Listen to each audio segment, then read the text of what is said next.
शहादत बयान करने के, जिसमें कहते हैं हाय हुसैन तो सकीना तो ज़ैनब। हमारे बुजुर्गों ने हमें ये सबक, हमारे बुजुर्गों ने हमें बताया कि इमाम हुसैन की शहादत इस तरह बयान करो कि नौजवानों में जज्बा जिहाद पैदा हो, औरतें सब्र का पहाड़ बन जाए, इस तरह शहादत हम वो वाली। लेकिन एक बात जरूर ज़हन में रखें, ये जो लोग कहते हैं ना बड़े मजलूम थे पानी नहीं आ सका, मेरे से हवाला देखे जिसने देखना है, मेरे से हवाला देखे, मेरे से।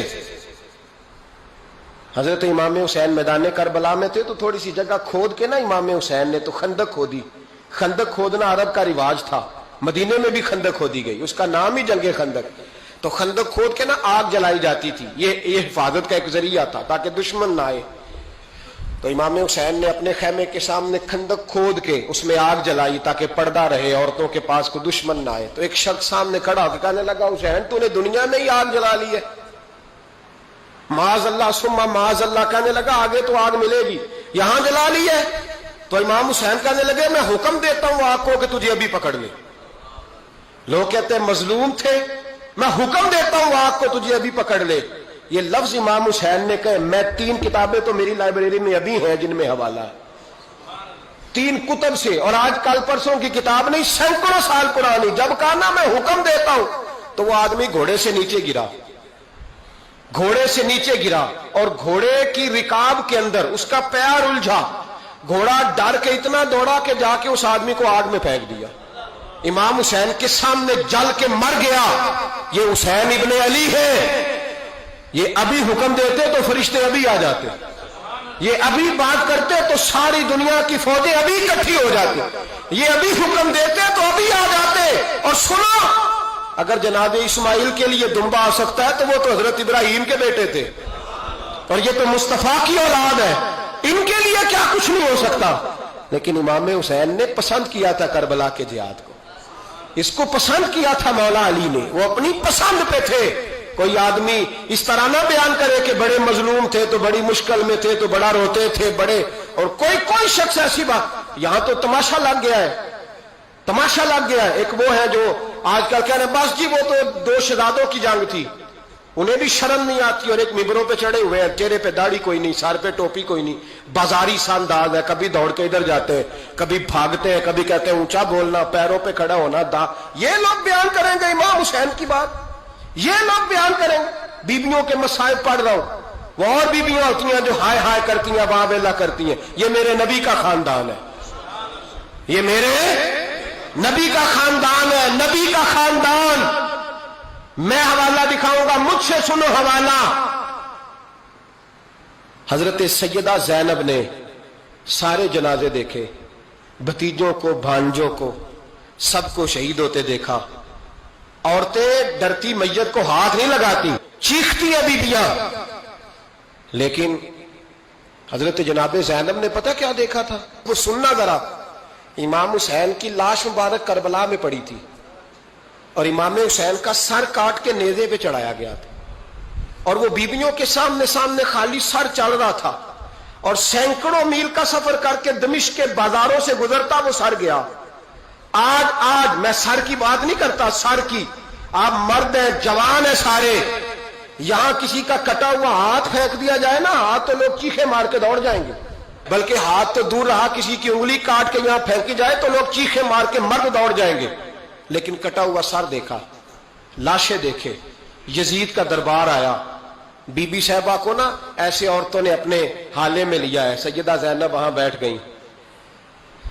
तो जब बोला ना यजीद दरबार में, कहने लगा कि देखो अल्लाह ने इज्जत वालों को इज्जत दी, माज अल्लाह सुम्मा माज अल्लाह। और मेरे मुखालिफिन का क्या असर हुआ जब उसने देखे ना, एक आदमी मजबूर है, मकहूर है, इतना लंबा सफर है, गुर्बत है, प्यास है, बीमारी है, क्या अंदाज है जब इस आलम में यजीद के दरबार में उसने गुस्ताखी की इमाम हुसैन की। यहां लोग कहते हैं किसी को कुछ ना कहो, कि क्यों ना कुछ कहें, जो सैयदना इमाम हुसैन के बारे में बात करेगा जुबानें खींचेंगे उसकी, जो सहाबा के बारे में बात करेगा हम करने देते हैं। ये क्या बात हुई, गुस्ताखी करना, बेअदबी करना, ये कौन सा दीन है? ये तो तुम बेदीनी फैला रहे हो। सुनो, जब उसने बेअदबी की तो सैयदा ज़ैनब चुप नहीं रही, बल्कि हजरत ज़ैनब बोली और खड़ी हुई।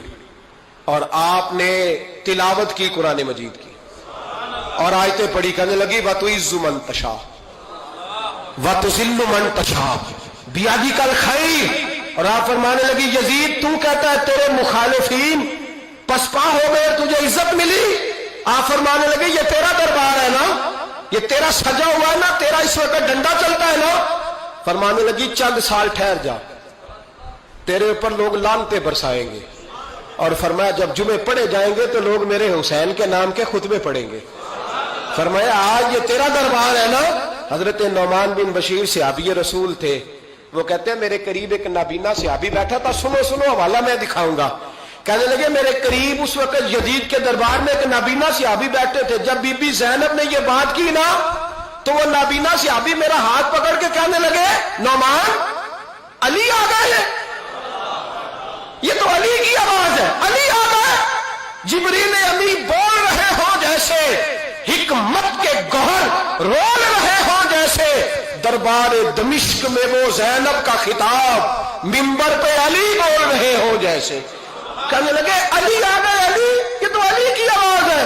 جناب نعمان بن بشیر کہنے لگے نہیں، علی جب بولتے تھے تو بڑا رنگ ہوتا تھا، ابھی تو زینب کھل کے بول ہی نہیں رہی، ابھی تو زینب ستائی ہوئی ہے، ابھی تو زینب زخم کھا کے آئی ہے، ابھی تو زینب پیاسی ہے۔ کاش زینب تر و تازہ ہوتی تو زینب خطبہ پڑھتی تو علی کی طرح گرجدار آواز نکلتی۔ یزید کے محل کانپتے، جبریل امی بول رہے ہوں جیسے، حکمت کے گوہر رول رہے ہوں جیسے، دربار دمشق میں بی بی زینب کا خطاب منبر پہ علی بول رہے ہوں جیسے۔ وہ مسکینوں کی طرح منتیں نہیں کر رہے تھے، ہائے پانی ان کا مزاج ہی نہیں تھا، بلکہ وہ دلیر لوگ تھے، دلیر، اور بر موقع بر محل بولتے تھے۔ یزید آیا دربار میں، جب یہ سارا قافلہ وہاں پہنچا تو یزید دربار میں آیا، اور جب وہ دربار میں آیا تو بادشاہوں کا طریقہ ہے، گاڑیاں اب ہمارے بادشاہوں نے روٹر والی گاڑیاں رکھی ہوئی ہیں، وہ یوں یوں چلتی ہیں، شور ہوتا ہے پیچھے۔ اس زمانے میں کہا جاتا تھا با دبا ملاحظہ ہوشیا، پیچھے ہٹ جاؤ، نعرے لگنے لگے۔ تو یزید کا ایک ناخلف بیٹا امام زین العابدین سے کہنے لگا تیرا باپ کہاں ہے؟ دیکھ یہ میرے باپ دادا کے نعرے، دیکھ میرے باپ کے نعرے، تیرے کدھر ہے؟ ابھی یہ بات شروع اس نے کی تھی کہ دمشق کی جامع مسجد میں زور کی اذان ہو گئی، اور جب مؤذن نے کہا نا اشہد ان محمد رسول اللہ، تو امام زین العابدین اس کا ہاتھ پکڑ کے کہنے لگے یہ میرے نانا کے نعرے لگ رہے ہیں، اگر تیرا ہے تو بتا، یہ میرے نانا کے نعرے ہیں۔ اور فرمایا تیرے باپ کے 2-2.5 سال لگیں گے، میرے نانے کے قیامت کے بعد بھی لگیں گے، میرے نانے کے نعرے قیامت کے یہ لگتے رہیں گے، لگ رہے ہیں اور لگتے تھے اور لگتے رہیں گے۔ میرے بھائی یاد رکھو، دلیری، ہمت، پہلی بات ان سے پیار کرنا ہے، دوسرا ان کی ہمت، ان کا مقام دلیری کرنا ہے، ان کا کام ہمت کرنا ہے، ان کا کام ڈٹ جانا ہے، کمزوری دکھانا اہل بیت کا طریقہ ہوتی ہے۔ حضرت عباس کے بازوؤں میں درد ہوتی، جناب زینب پھر پریشان ہوتی ہیں کہ ہم تو اس بے حیائی کے خلاف لڑے اور امت ابھی یہ گند کر رہی، جو چوکوں میں کھڑا ہوتا ہے نا عورتوں کو تاڑتا ہے، وہ یزید کے طریقے پہ عمل کرتا ہے۔ یہ دلائل ہے، آپ سوچ لیں، اندازہ کر لیں کہ ہم نے کس جماعت میں کھڑے ہونا ہے، اس لیے گند سارا نکالیں۔ امام حسین کا ایک پیغام آج اپنانا بڑا ضروری ہے۔ امام حسین نے سر سجدے میں کٹایا اور قرآن کی تلاوت نیزے کی نوک پہ بھی جاری رہی ہے، اس لیے آج کم از کم 10 نفل امام حسین کی سنت سمجھ کے ضرور پڑھیں گے انشاءاللہ۔ جنہوں نے روزہ رکھا ہے بڑا اچھا کیا ہے، چلو جو نہیں رکھ سکے پھر بھی نفلی ہے، کوئی فرض نہیں، کم از کم 3 دفعہ سورت یاسین کی تلاوت آج ضروری ہے امام حسین کے لیے، کریں گے انشاءاللہ تعالی۔ اگر وہ نیزے کی نوک پہ پڑھ سکتے ہیں تو آپ ان کی خاطر بھی تو پڑھ ہی سکتے ہیں نا۔